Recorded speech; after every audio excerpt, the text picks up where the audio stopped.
Welcome back to my channel. അപ്പോൾ ഇന്ന് ചക്കക്കുരു വെച്ചിട്ടുള്ള ഒരു സാമ്പാറിൻ്റെ റെസിപ്പിയാണ്.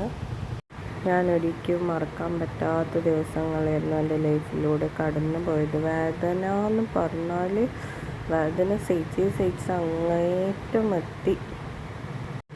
ബോഡിയിലുള്ള വേദനയും മനസ്സിലുള്ള വേദനയും എല്ലാ വേദനയും കൂടിയായിട്ടില്ല, ഡിപ്രഷൻ്റെ വേറെ ലെവലിലെത്തിപ്പോയിരുന്നു.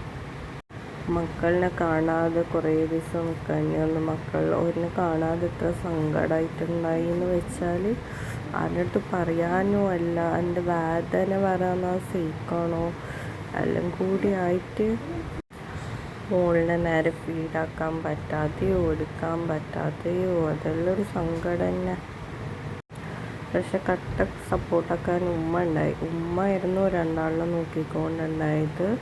ഞാൻ ഹോസ്പിറ്റലിലായിട്ടാകുമ്പോഴത്തേക്ക് ഉമ്മ നല്ലോണം നോക്കുന്നുണ്ടായി കുട്ടികളെ. നോർമൽ ഡെലിവറി ആയിരുന്നു രണ്ടും. എന്നാലും കയറിയിട്ട് മുറിച്ച് ലാസ്റ്റിക്ക്.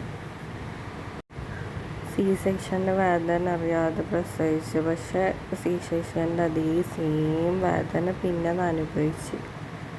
ഹോസ്പിറ്റൽ ലൈഫ് ഭയങ്കര ഡിഫിക്കൽട്ടാണ്. ഭയങ്കര വേദനയിലൂടെ ആയിരിക്കും ആ ജീവിതം നമ്മൾ കടന്നു പോകില്ല. ആ ദിവസം ഒന്ന് കടന്നു പോയാൽ മതി, വേദനയിലൊന്ന് ശരിയായാൽ മതിയെന്ന് തോന്നും. നമ്മളെ വേദന നമ്മൾ തന്നെ സഹിക്കാണ്ട് ആർക്കെങ്കിലും കൊടുക്കാൻ പറ്റും. നമ്മളുടെ എക്സ്പ്രഷൻ കാണുമ്പോൾ വേദന മനസ്സിലാവുമെന്ന് അറിയില്ല, പക്ഷെ അതൊരു ഒന്നൊന്നര വേദനയാണ്. ഒന്നില്ല മരിക്കണം, ഒന്നില്ല ജീവിക്കണം. അതിന് രണ്ടിനും നടുവിൽ കടന്ന് കഷ്ടപ്പെടുന്നത് വല്ലാത്തൊരു കഷ്ടപ്പാട് തന്നെ.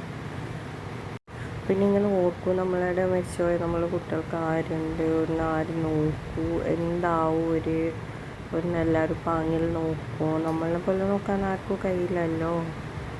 നമ്മൾ തന്നെ വേണ്ടേ നമ്മളുടെ മക്കളുടെ നോക്കാൻ.